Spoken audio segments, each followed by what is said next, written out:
Hey guys, this is your old pal John Hartt, and let's paint something wonderful today.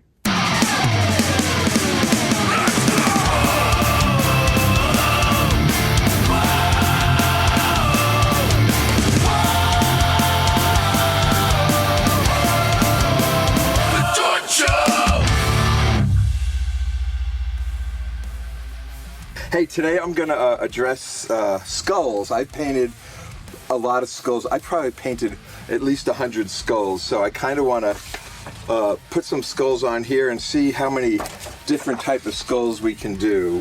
Skulls are fun, and skulls are universal. Everyone has one, so I might paint your skull if you're not careful. But kind of the direction I want to do, I did this on a couple of them already.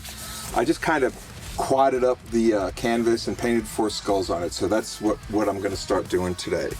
So I have enough reference hanging around so I can pick something up, but I just want to get a little paint on here first. And I have my friend Jordan in studio with me today. Jordan is the, come up here Jordan. You have a title. You're at the Art Factory. I call you the gallery lady? The gallery lady. She's the gallery lady at the Art Factory. But you have like a title. I'm the gallery director, yes. Yeah. That's my title. And she's my bestie in Old Town, so she always takes care of me. Yes.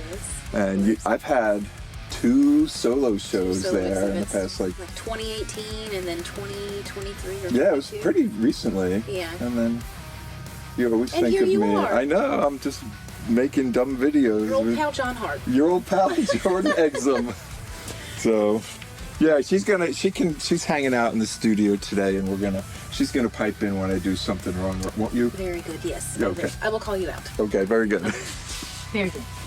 So anyway, let's get some paint on here. I think what I want to do is, since this is such a big canvas, I want to get it just a little bit wet. This is an old canvas. This was sitting in my shed, and this is one of those canvases that I stretched probably 8 years ago when I got into canvas buying and stretching frenzy. I need this.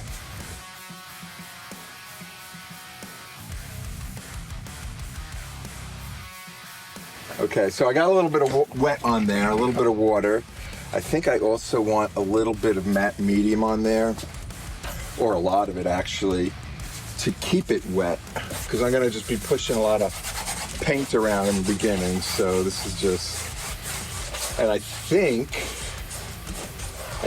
what I want to do is I want to add a lot of paint. I think I want to use a spatula type of thing. So I'm just going to get some dark paint and white paint and just get it on here, and it doesn't matter.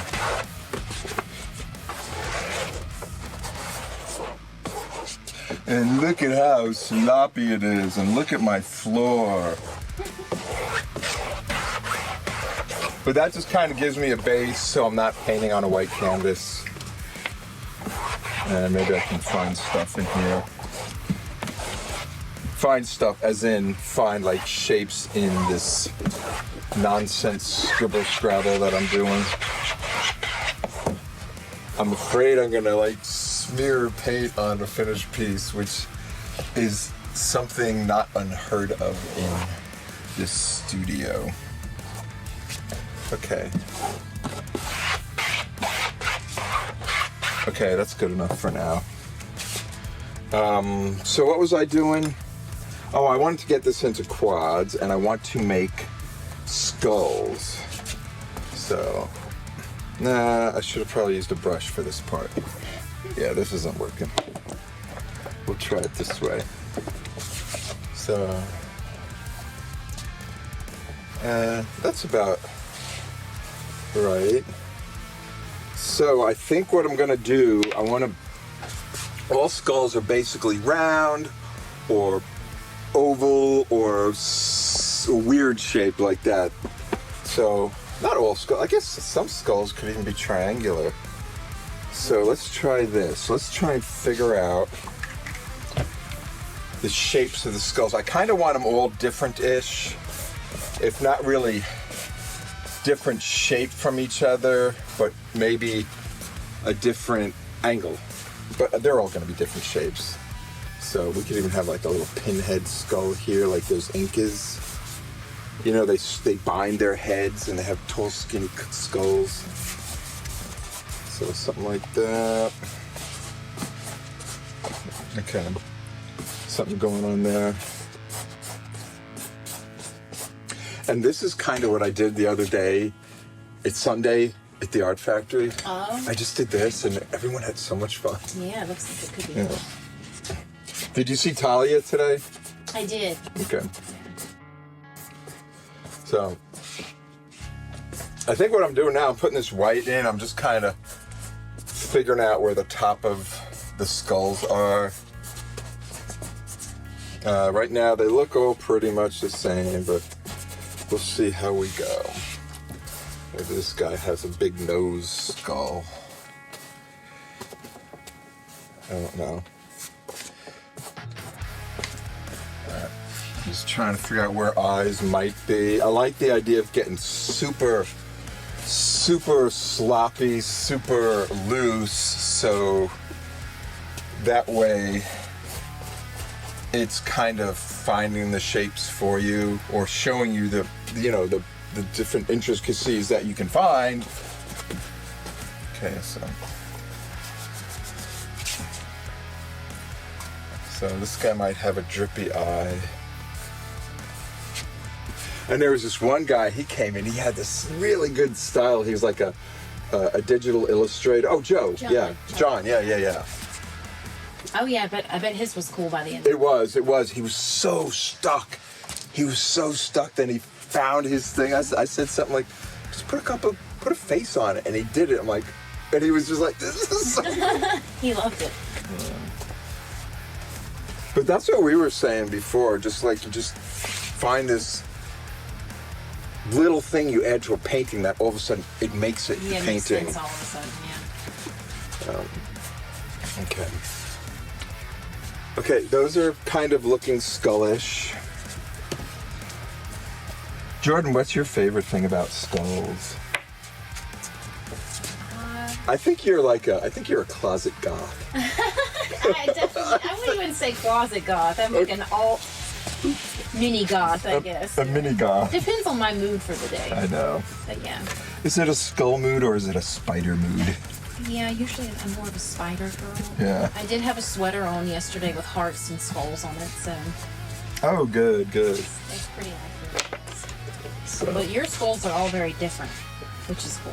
I know. Like they all have like a different like personality to them. Oh, let's see. This guy's looking really weird right now, so let's see. I like sometimes like the idea of like a big skull that's kind of cut open at the top, and there's always fun stuff coming out of it. Oh, last time I did this, I put nipples on the top of the skulls. Nipples are really good things too. I thought that's what those were. Yeah. Yeah, nipples make me happy. Oh, next subject. Okay.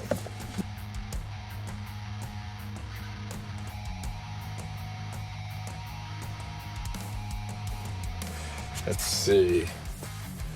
I'm going somewhere. This is just kind of, I don't know if this is where I want to be with this. But I'm kind of just getting scully. I'm doing some kind of random shit here. So this is his upper jaw right here. This is kind of his nose hole. And I want this to be like a giant weird eye. It's not quite there yet, but maybe a broken out eye. I'm not quite sure yet. So I'll just move on to the next one because I don't want to look at that anymore. And that's like a really good thing to do when you're painting. If you get stuck, just stop doing it and move on to something that you know you're not going to be stuck at or going to be less stuck at. And that'll usually help you figure out what's going wrong in the first part. Yeah. and help tie everything together. I'm getting the basic shapes. They might change. I like his big eyes a lot. It's starting to look like something now. Yeah. Maybe I'll make him go off a little bit. It's a skull family. Oh, like the Brady Bunch, right? Yeah. For some reason, the first top left is giving Grandpa skull. I don't know why I'm reading that. Yeah, did your grandpa have a big overbite? Probably. So, and I love skulls, and I'm glad it's kind of a cool pop culture thing. Okay, he's looking pretty good. I'm definitely gonna have. So let's see. I always gotta rethink where everything is. The brow. So it kind of goes in a little bit here, or a lot. That looks scully. So that's the ridge of the nose, right? The ridge of the nose here. Even though it's not a nose anymore, it's just a nose hole. Did you have a lot of skulls at the show, the horror show you just sponsored? What was it called? Factory of Fear. Factory of Fear. Yeah, there were a decent amount of them for sure. Yeah. But all very different. That was good. And you said it too. There wasn't like a lot of, paintings of carved pumpkins and real safe Halloween stuff. I didn't like the concept of having a Halloween exhibit because that's what I was envisioning was just pumpkins and black cats. But it helps when you tell them that that's not what you're looking for, basically, in the description. So that's what I did, and thankfully. And it helps to know that everyone knows you're a goth girl. Well, they didn't know that part. They probably thought I was a man. Based off Jordan. Okay, Jordan, yeah. A lot of them had not met me before, so. Let's see. So, it doesn't matter where the center is. I don't know if I'm going to have dividing lines or not. Maybe not. Maybe I like the idea of having just the different colors, like 4 different color skulls and 4 different color backgrounds. Yeah. It's kind of, it seems very poppy. Yeah. I'm okay with that.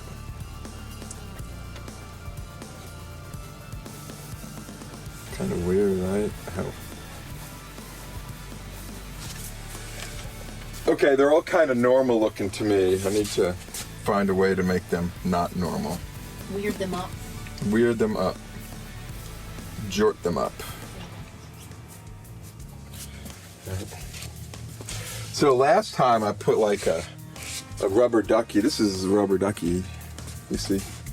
That's a rubber ducky. I put him in there. But I don't want to overdo the rubber ducky thing. I did this guy too. This is what I did at the art factory. Oh, you did? Yeah, I finished it up the next day. Oh, that's very cool. Yeah. So, and this was one of those. I was telling him, we did this. I added this last minute to tie these 3 figures together. Are they bowling balls? I don't know what they are. They're just round things. Dead lemons. Oh, maybe I could do that. A dead lemon is perfect. So that's right. So it has to be dead though. It can't be. Like a dried up lemon. Sad lemon. Yeah, and like dead things, their eyes are always like X's, and he has his tongue hanging out. You see that, right? Yeah. Yeah. So, all right, I'll add that last though. You got me a little excited about the dead lemon. So,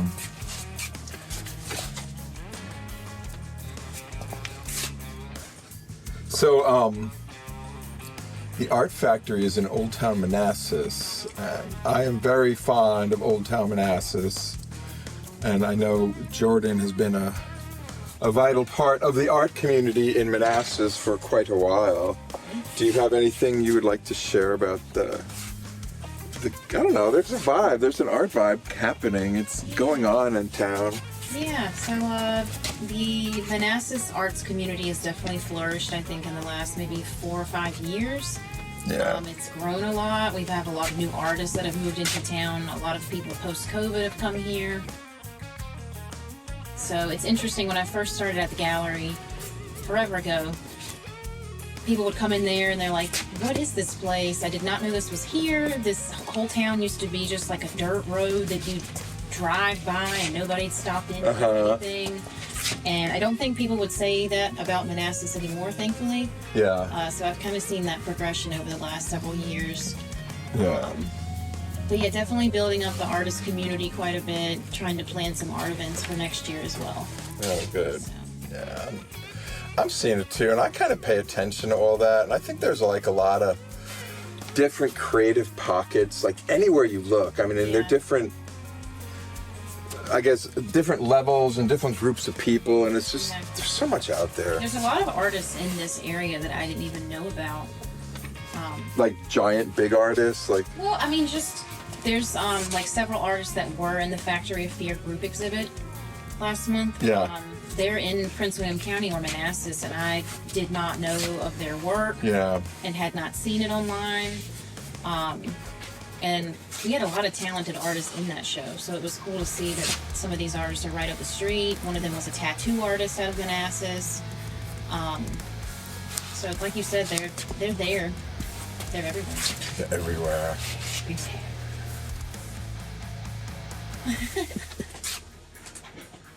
Yeah. And they're all basically the same formula. There's this round part on top, and then here, let's try this. There's like, this is kind of the anatomy of a skull. It's kind of round on top, and then from under the eyes to the jaw, it's just a square. So this is your skull, and you got eye here, eye there, and everything is just so adjustable. It doesn't matter where, you know, I could put a third eye here, which is probably the best idea ever. Okay, let's put, this guy deserves a third eye. Let's see, he's gonna get the third eye there. Or maybe that'll be a big bullet hole. Whatever, it's something there. It's a giant gem in his forehead. Oh, there used to be a giant what? A gem, like a gemstone. Oh, gem. I thought you said the gym. No. Like gym neighbors.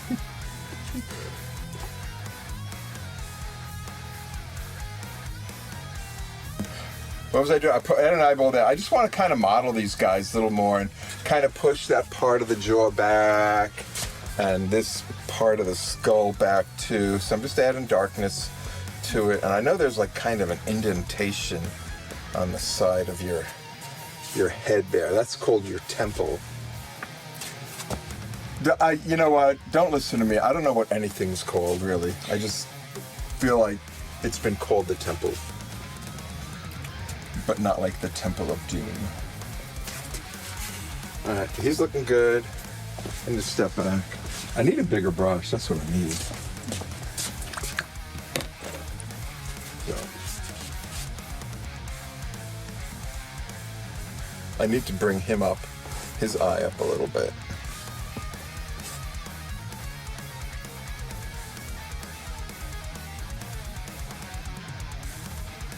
Well, I heard they have, like, all the ghosts have names there at the art factory. Do you know them? Do we have names for them? Oh, actually. Well, Talia's daughters seem to know the name of all of them. Oh, all of them. There is one on the third floor that we call Joel. Joel, yeah. Joel, that's the guy. I'm assuming. We're assuming. Why is he Joel, or what does Joel do? We had a couple of investigation events there where we had like ghost investigators come in. Old Spirits Investigations is the name of the group. They've done, I think, 4 investigations in our building now, and I've done 2 with them. And usually the third floor is like the hot spot. So they have a couple different devices and like tools that they bring with them, and one of them is sort of like picks up on radio frequencies and things like that. And so when we were in the green room, like the back of the third floor theater area, of course it was late at night, we had all the lights off, and the device, the radio frequency device, was picking up on like messages. So there were like voices coming through, and one that kept repeating with Joel.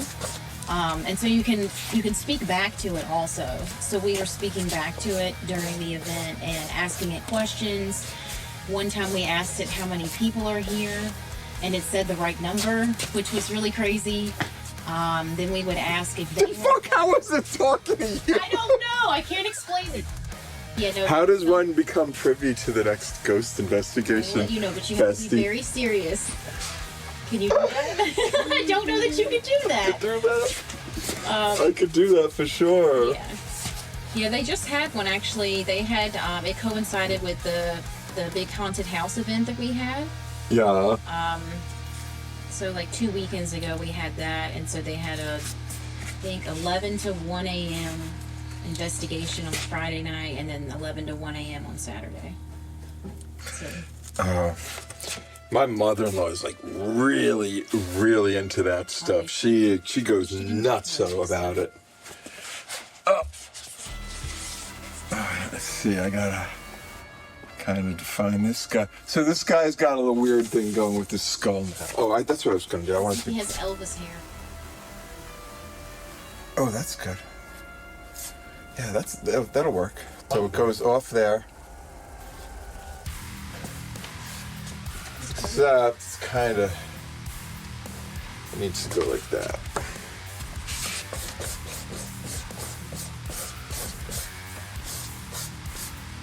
So we know it goes off and it comes back here and overlaps that guy. Okay. And actually, I think it should go like that. It's important that it goes like that. I'll have to look out for Joel next time I'm there. Where is he? He's on the 3rd floor. Does anyone ever get like really scared being there by themselves? I have a couple times just dropped what I was doing and just left instead of like going into the office or having to walk down the 2nd floor hallway, because it's really the 2nd floor and the 3rd floor that's had the most hits, I guess, when they've come through. Mm-hmm. But also even before that, those were always the floors that the staff could pick up on like a weird vibe or like a weird energy or.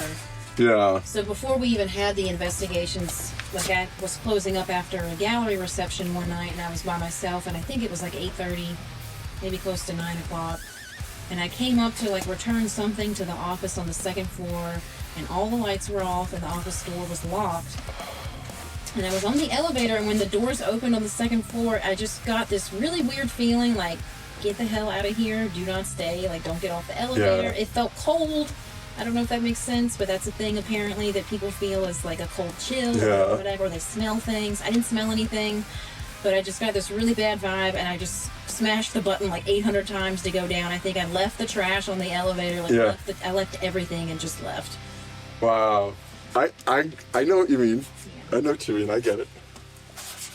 So, ooh, I'm all scared now. You got me all spooked out, baby. Ooh, and it's appropriate because we're doing skulls. Maybe these are the ghosts of. Maybe Joel's the one with the curly top there. Yeah, maybe. That's Joel. Okay, here we go. Joel. Maybe that's his whole family.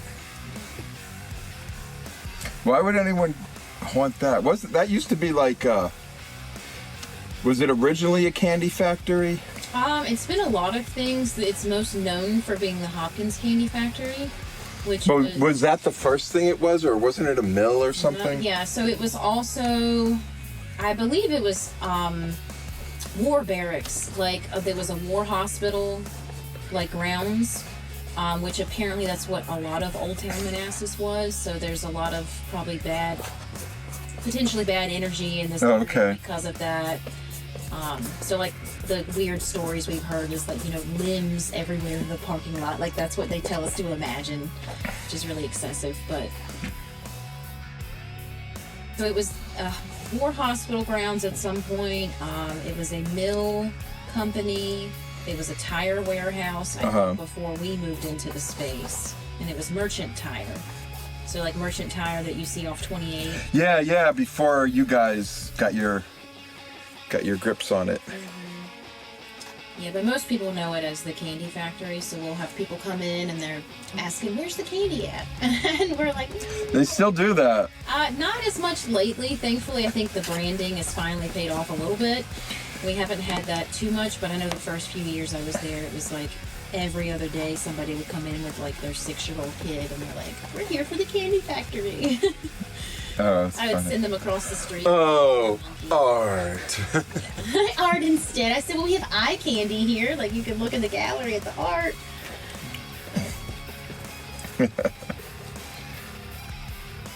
Right. So this guy's getting kind of a twisted look down here. I don't know what's going on there, but... He looks like an alien. Ooh, yes. Oh, yeah, it almost looks like... It's elongated, like the neck. Yeah, I'm kind of seeing like a gas mask type of thing coming out of his face. Ooh, The one yeah. on the bottom right looks quite angry. There's something about the way his nose looks from over here. Yeah. You want? I'll make him angry. I'll give him fucking I fangs. think it might be his eyeballs. Where's I eyeballs? think it's this little thing going down here. Yeah. It makes it look like eyebrows. Okay. Boop. Look, I made him less angry. That's a little better. Now he looks puzzled. Ooh, puzzled. So, what are the emotions we're seeing? Puzzled. I'm scared to death of this guy. Yeah, that one's a little scary. I like that. But remember, we're on subject, right? Yeah, the top two look a little more inquisitive. Yeah, I'll have to step back.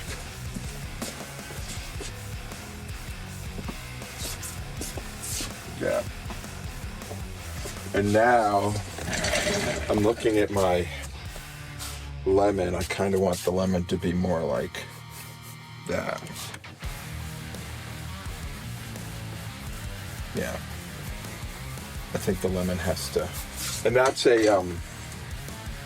a brown lemon. Let me get a little mid-tone in here too. Is this still your underpainting? Yeah. I'm just gonna stick with these, what do you call them? These browns and stuff, and then next time I'll just plop some color on it. And that's what I did with him. He was brown earlier. So, but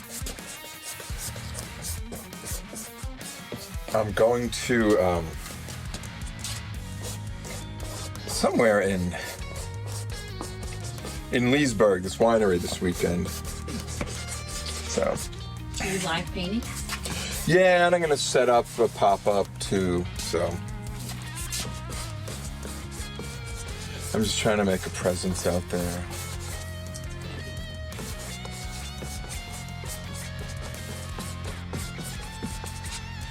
Alright. Oh, we're kind of the basic lemon shape there, right?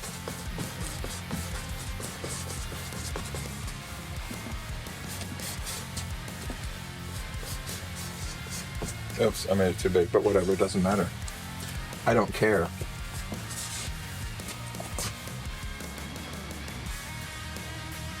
And so, the lemon has kind of a humpy hump there, right? The nub. So,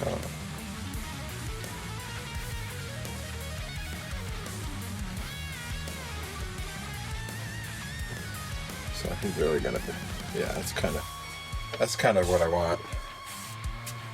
But we'll work those up a little bit. We'll get to the expressions later, but he'll have the dead lemon look.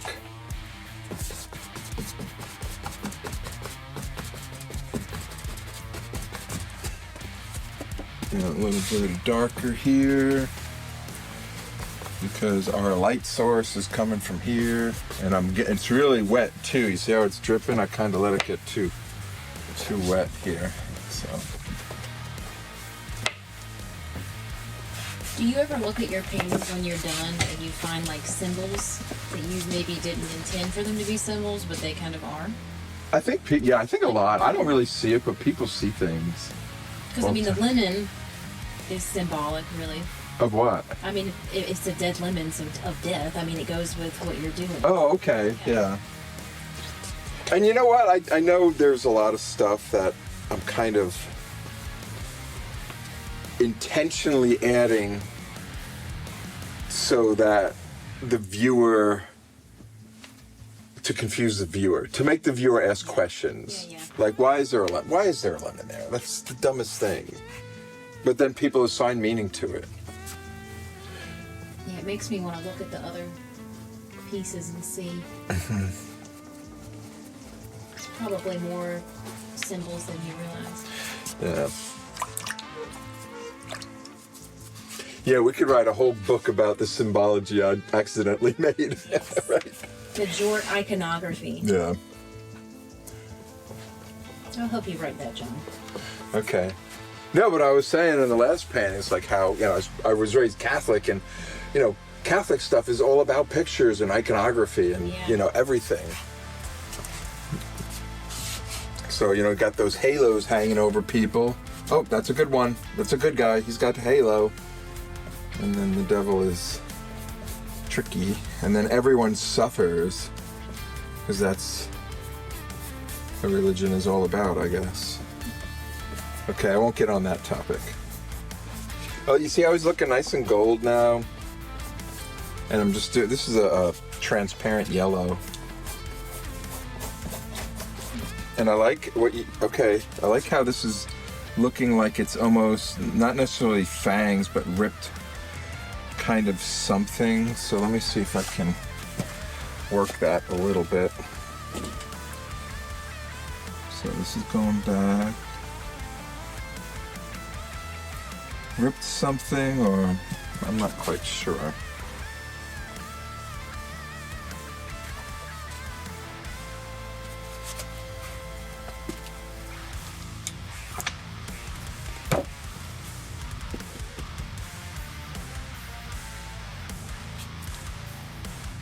So it is looking more fangy. And so many times when I'm sitting here, I'm like, oh, I want to draw something that looks like X, like I just wanted to draw rags, and it's just not working.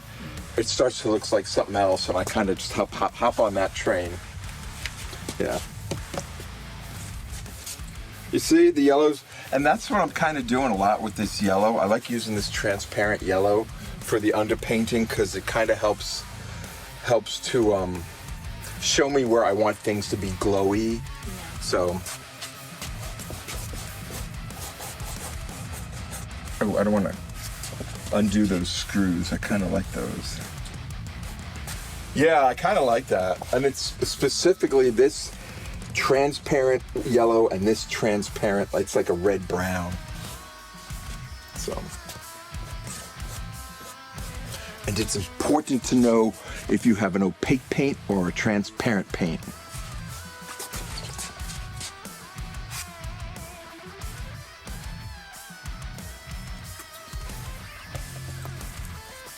I can't wait till I'm really an old man and I can sit there humped over with my thin hair and point at people like this and tell them what I think. And paint nipples on skulls. And paint nipple on skulls, yeah.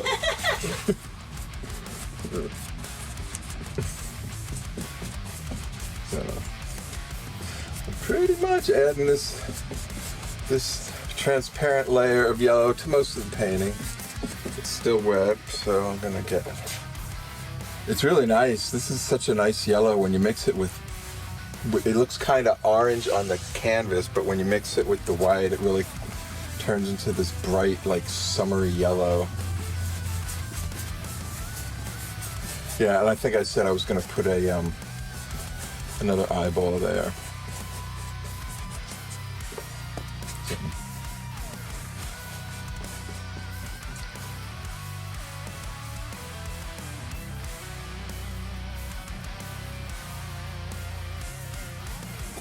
I can never tell how long I am up here.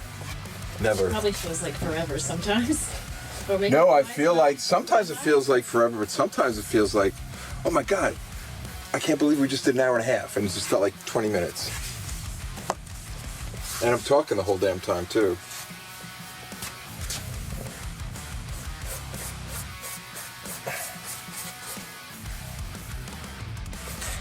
Oh, pompadour, that's what it's called. You know your hair terminology.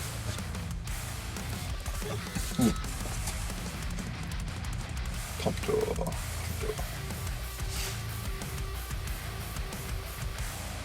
I know. I love them. I love everything the Japanese do. It's so freaking weird, most of it. I just love it so much, though.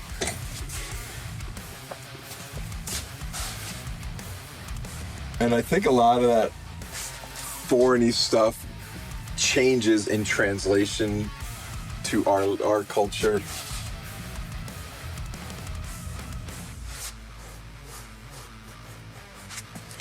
All right. He looks good. Get a little bit under there. Get the highlight under the rim there of the eye. And get you nice and dark here. Let's get a different brush. Dark, dark, dark, dark, dark. Dark, dark, dark, dark. Dark, dark, dark, dark.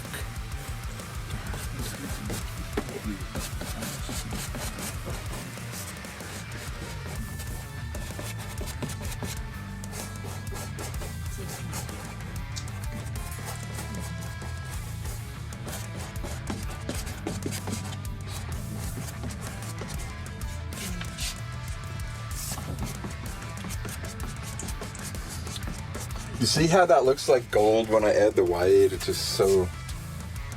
It's coming together. And I love your paint palette, John. Can you tell us about your paper plate there? Well, I like to get the... I waffle back and forth between the cheap white paper plate and the branded Dixie plate, but what my wife says, you shouldn't use the branded thing in the video, so. That is very sad. Sponsorship deal. Dixie. The next series, yes. Because Dixie has the best palette. Okay, we'll work on that, Dixie. You're not a fan of the plastic, like the bigger or the wooden. I have those paper palettes up there that I haven't touched in years. I just started using it. It's just so easy. It's you can just toss it. Use it and chuck it out and not worry about running out, because I used paper plates half my life to eat dinner, so. Yeah. Okay, that's Joel. That's because we wrote it down. Let's see. Let's get a little highlights on this guy.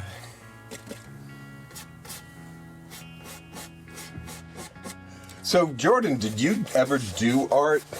Or were you like an artist, or you always been kind of more the directing type of managing type thing? I did it growing up, so I started art lessons at like age 3 or 4 and did it through high school, and I thought I wanted to consider being a studio artist or getting, my bachelor's in arts. I changed my mind because it's very competitive and you have to really have like a good foundation of skills to go into that field. And I, to be honest with myself, did not have that.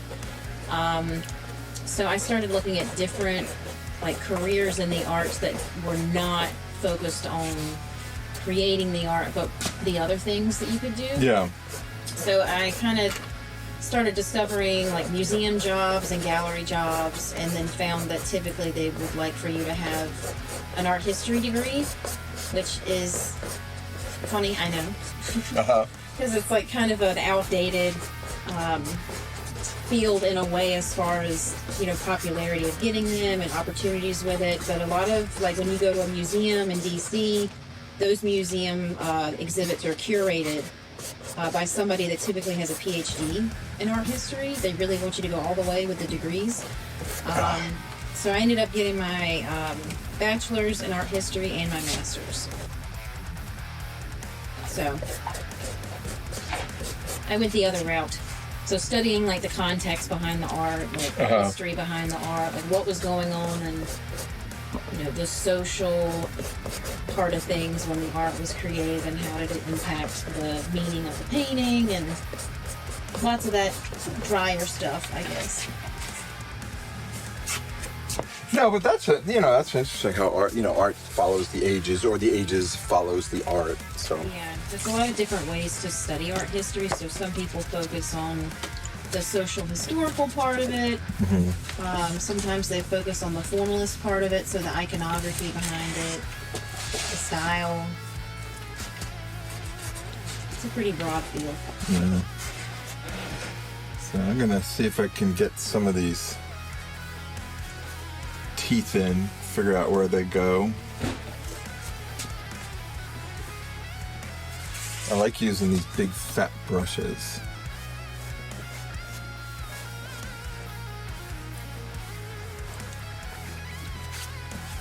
Okay, there's teeth there.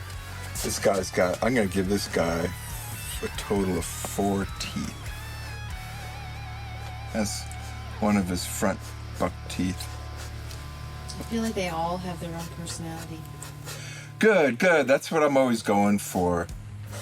I'm reading the top right skull as a little sassy. Okay. I don't know why. I think it's, from where I'm sitting, it kind of looks like it's like starting to side eye the one next to it almost, or it's judging the other skulls. Oh, okay.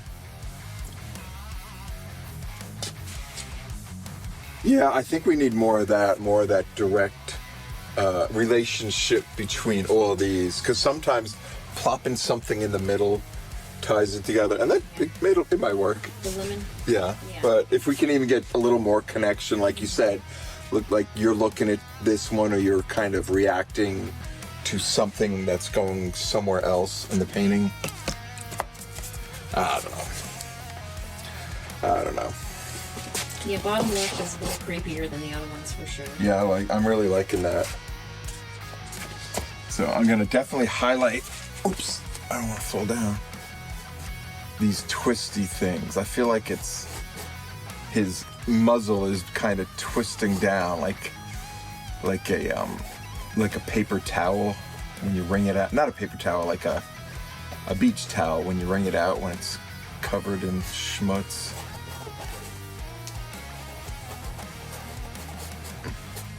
That's good. That'll be good. This guy.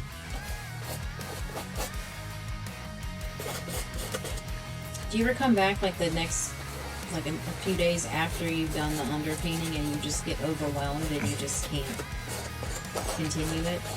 No, you know what I like doing? And this is the formula we're doing. We're shooting the first part on one day and the second part the next week. So it's nice sometimes to keep it up here, walk past it a few times, and say, oh, I think I should go in that direction. And sometimes time helps, but generally when I create something, I want to like knock it out as fast as possible and get that creative thing out of my head and move on to the next thing. We'll have his head go out here.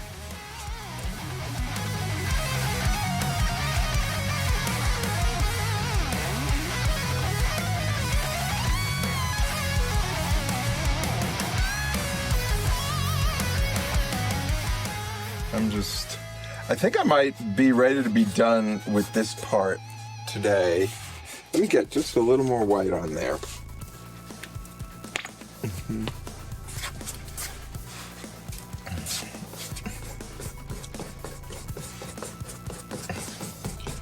Yeah, I just want it to be clear. That's our light source right there, so we can tell what's going on with this thing. Let me get some more yellow on there. Because this is going to be a dead lemon, and it's probably going to be yellow. Unless I change my mind, but I think yellow is a good color for a lemon.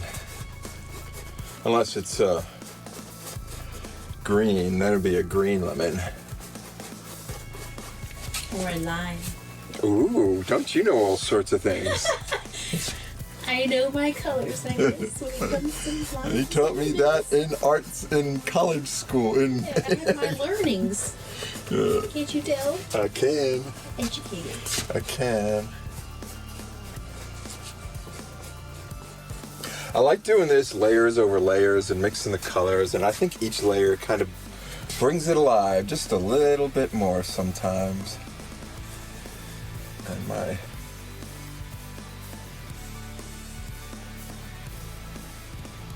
Yeah, this acrylics is pretty new to me. He's working at the airport still then. That's right. Did I have a show while I was still working full-time? I don't remember. think so. Yeah. Dude, I like embrace this artist thing as soon as I like said I'm gonna be an artist, and I just like jumped on that train, and I haven't. Tell people that. And it hasn't slowed down. So. And it's nice that you're still around. You've been with the Art Factory a long time. You're kind of that important person, and we're gonna do something next year. And it's going to be really good, right? Yes. In place of the thing that happened this year that was a failure. But we're going to do an artist thing, and it'll be a good vibe and a good artist vibe. It'll be good for the art community. It'll be good for artists. It'll be good for art buyers. Yeah. We'll have to start brainstorming soon. Yeah. That lemon is looking nice. Can I stop? Okay. I like how you're looking at the camera asking. I know. Can I stop? I don't want to paint anymore. I have to go in a minute anyways. Oh, I don't want to paint, guys. Just go home. Just leave me alone.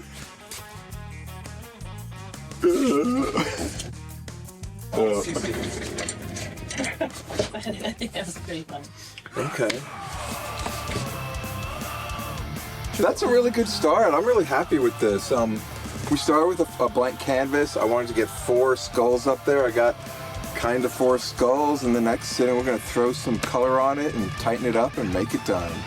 Hey guys, thanks for checking in. If you're a creative, an artist, or a builder, do your thing, build something, create something, do something wonderful today.